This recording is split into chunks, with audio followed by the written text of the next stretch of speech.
Los 9 caracteres constituyen un conjunto organizado de estructuras de carácter, entre las cuales se observan relaciones específicas de contigüidad, contraste, polaridad, etc.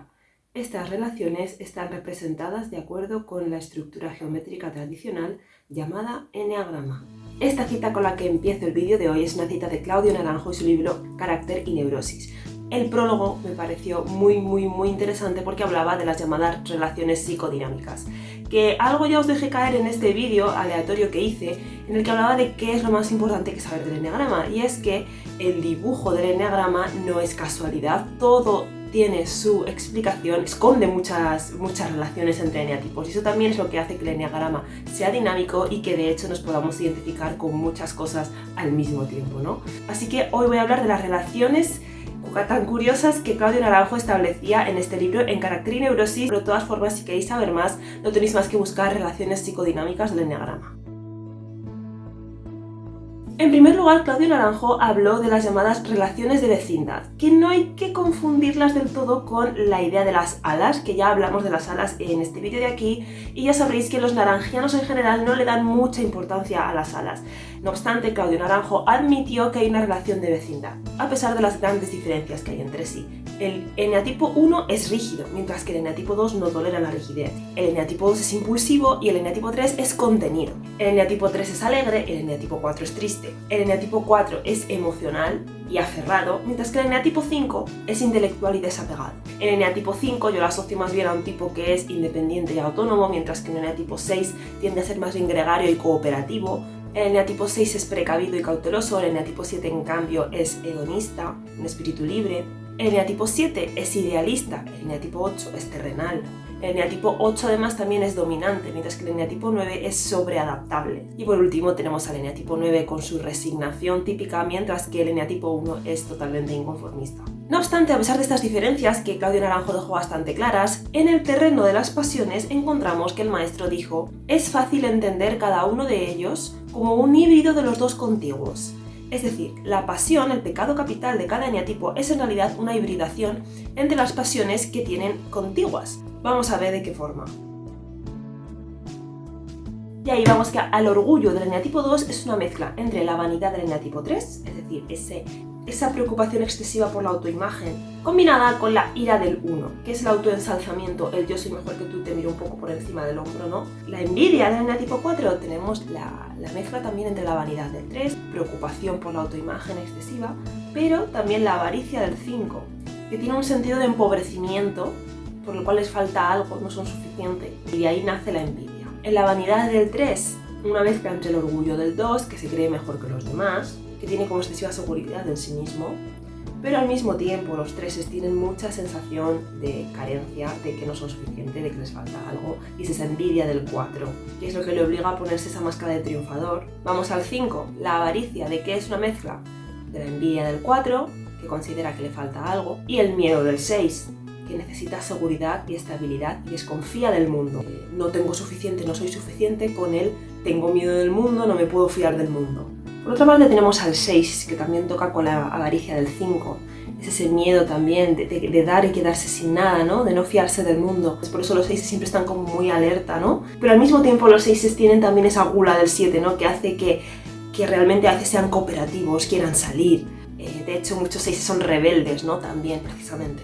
Por otra parte, el 7, con su gula, tiene esencialmente una base de miedo del eneatipo 6, pero está también ligado fuertemente al carácter lujurioso del eneatipo 8, por sus características de ser impulsivo, rebelde y hedonista.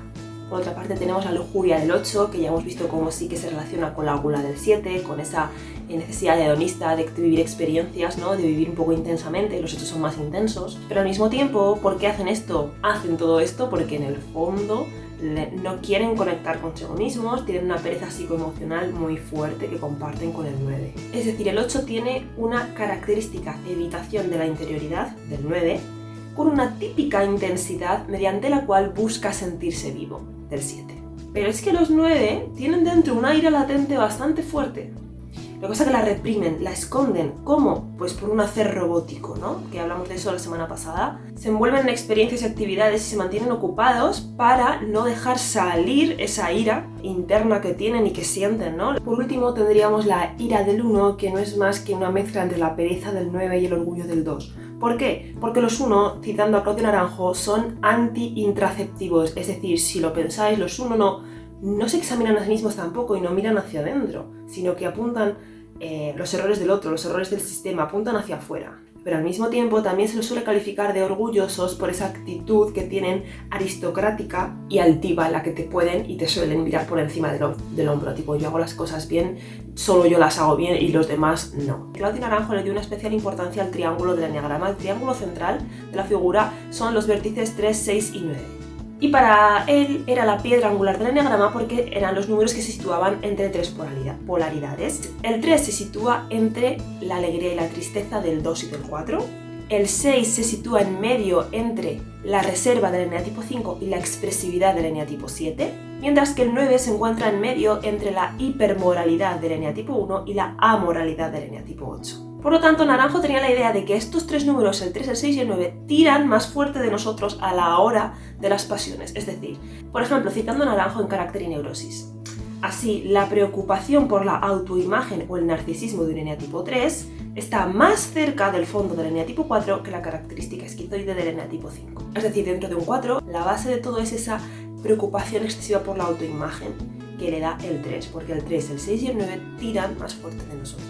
Mientras el miedo del 6 está más latente dentro del 7, que esa necesidad lujuriosa de vivirlo todo. Para el 7 ese miedo latente lo intenta convertir un poco en curiosidad, mientras que en el 8, que lo vemos así tan arrollador, tan dominante y tal, lo que tiene es una gran base de pereza del 9, una gran base de pereza psicoemocional, porque si lo piensas, los eneatipo 8 tampoco conectan en exceso consigo mismos, bueno, en exceso ni en general. La base siempre, o según Claudio Naranjo, va a estar mucho más ligada a las pasiones de los eneatipos 3, 6 y 9, el que tengas más cerca.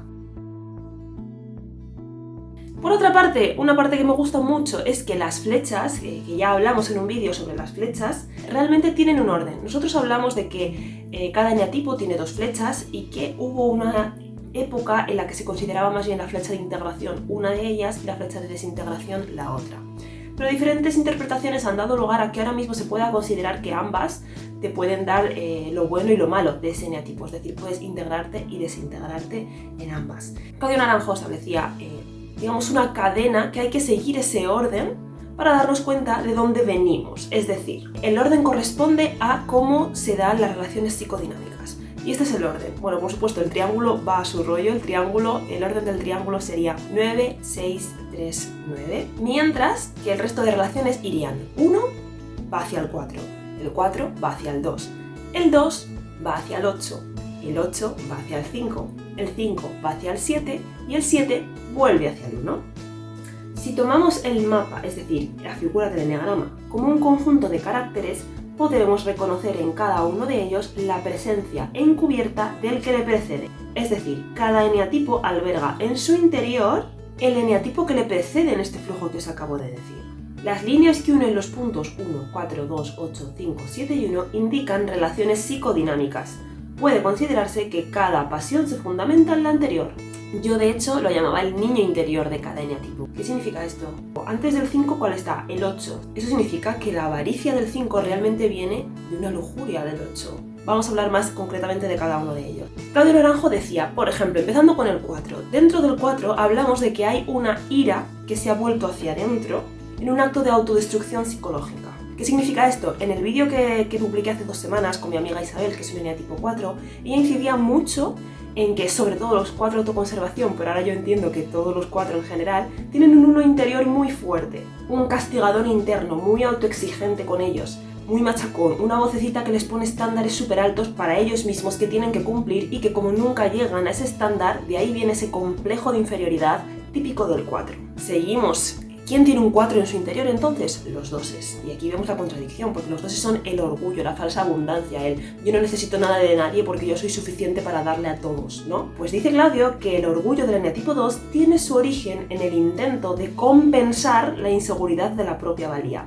Es decir, Los eneatipo 2 dentro de su orgullo, lo que tienen es una gran inseguridad y carencia, una sensación de que no son suficientes. Por eso se autoensalzan a sí mismos. Wow, cuando sabes lo que hay detrás del 2 también dices, menuda fachada, ¿no? Pero tranquilos que todos tenemos esa fachada. Porque el 8, que parece tan prepotente y dominante, realmente tiene en su interior, su pasión viene del 2, del orgulloso. El 2 es como cálido, generoso, amigable, alegre, histriónico. Los 8 son casi todo lo contrario. Sin embargo, puede considerarse la lujuria como una transformación de ese orgullo. En el fondo sienten tanto orgullo que lo que hacen es convertirlo en una total negación de su dependencia de los demás, es decir, los 8 son los más libres y autónomos y una actitud arrolladora hacia los demás, pero todo ello tiene un pozo de orgullo en su interior, de no necesito depender de nadie.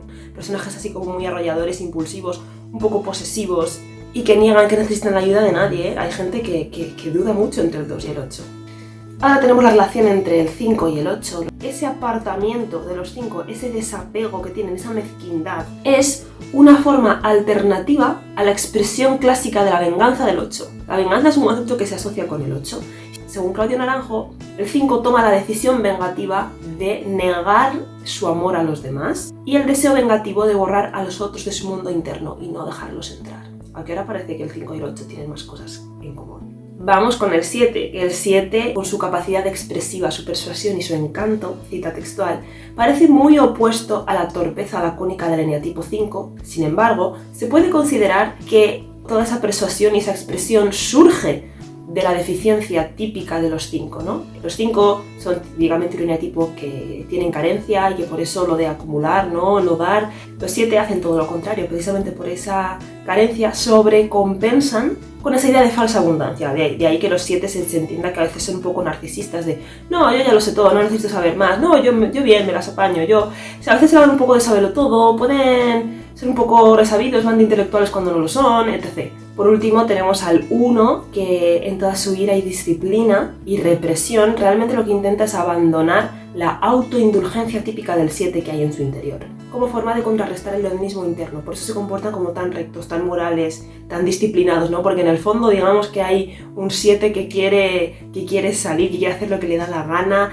Los 1 se les suele conocer también porque tienen un lado oscuro en el que de repente les dan arranques que hacen todo lo contrario a lo que ellos predican, ¿no? Y luego se arrepienten y se castigan muchísimo a ellos mismos, ¿no? Teniendo en cuenta el triangulito, que aquí ya sí que he sacado las definiciones del blog que os voy a dejar aquí abajo porque Claudio Naranjo no los define, tenemos al eneatipo 6, que en su interior tiene a un eneatipo 9. La pereza propia del 9 se convierte en el miedo de un 6 como una forma de reencontrarse consigo mismo en oposición al mundo amenazante ante el que hay que defenderse.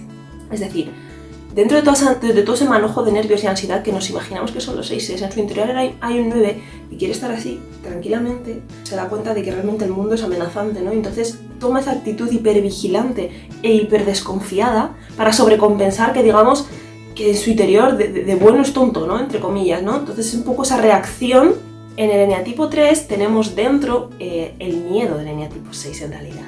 ¿Qué hace el eneatipo 3? Sobrecompensar el miedo que siente y la inseguridad que siente por una actitud extremadamente segura de sí misma y vanidosa. Es decir, todos son sobrecompensaciones, si lo piensas. El miedo del 6 se transforma en un deseo de ser admirado.